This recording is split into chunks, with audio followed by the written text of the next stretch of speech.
மக்களே, இன்னைக்கு என்னோட ஸ்டைல்ல மட்டன் சாப்ஸ் ரெசிபி வீட்லயே டேஸ்டியா எப்படி செய்யுதுன்னு பார்க்கலாமா? இந்த ரெசிபி உங்க வீட்ல இருக்கவங்களுக்கு நீங்க மறக்காம ட்ரை பண்ணி கொடுங்க. இதுக்கு நான் ஒரு 1/2 kg போல மட்டன் சாப்ஸ் வாங்கியிருக்கேன். அதை கழுவிட்டு இப்போ நான் அதில் குக்கர்ல ஆட் பண்ணியிருக்கேன்.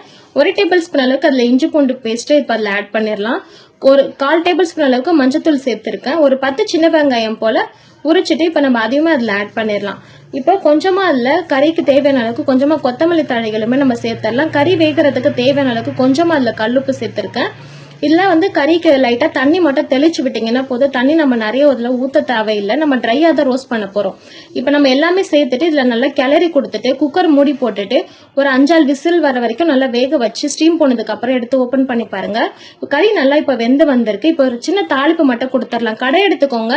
இல்லை நான் 3 டேபிள் ஸ்பூன் அளவுக்கு எண்ணெய் சேர்த்துருக்கேன். உங்களுக்கு எவ்வளோ எண்ணெய் தேவையோ நீங்கள் சேர்த்துக்கலாம். நான் 1 டேபிள் ஸ்பூன் அளவுக்கு சோம்புத்தூள் ஆட் பண்ணியிருக்கேன். கொஞ்சமாக அதில் கருவேப்பிலை ஆட் பண்ணிவிட்டு நல்லா பொரிய வந்ததுக்கப்புறம் நம்ம வேக வச்சிருக்க மட்டனையுமே அதில் சேர்த்துக்கோங்க. மட்டன் எல்லாமே சேர்த்துட்டு நம்ம ஆல்ரெடி வேக வச்சிருக்க ஸ்டாக்குமே அதில் ஆட் பண்ணிடுங்க. 1 டேபிள் ஸ்பூன் அளவுக்கு நான் குழம்பு மிளகாத்தூள் எடுத்திருக்கேன். அதையும் நம்ம சேர்த்துடலாம். நல்லா ட்ரையாக ரோஸ்ட் பண்ணிக்கிட்டே இருங்க. 1 டேபிள் ஸ்பூன் அளவுக்கு ஜீரகத்தூள் சேர்த்துக்கோங்க. 1 டேபிள் ஸ்பூன் அளவுக்கு பெப்பர் தூளுமே ஆட் பண்ணிட்டு உப்பு காரம் எல்லாமே நீங்கள் செக் பண்ணிட்டு நல்லா கிளறி கொடுத்துக்கோங்க.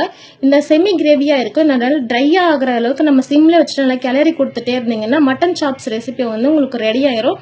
மறக்காம இந்த ரெசிபி உங்க வீட்டில் இருக்கவங்களுக்கு ட்ரை பண்ணி கொடுங்க. இது கமெண்ட்ல எப்படி வந்திருக்குன்னு சொல்லுங்க. என்னோட வீடியோக்கு மறக்காம லைக் பண்ணுங்க, சப்போர்ட் பண்ணுங்க அண்ட் சப்ஸ்கிரைப் பண்ணுங்க. வேற ஏதாவது ரெசிபிஸ் தேவைப்பட்டா எனக்கு கமெண்ட் பண்ணுங்க. தேங்க்யூ.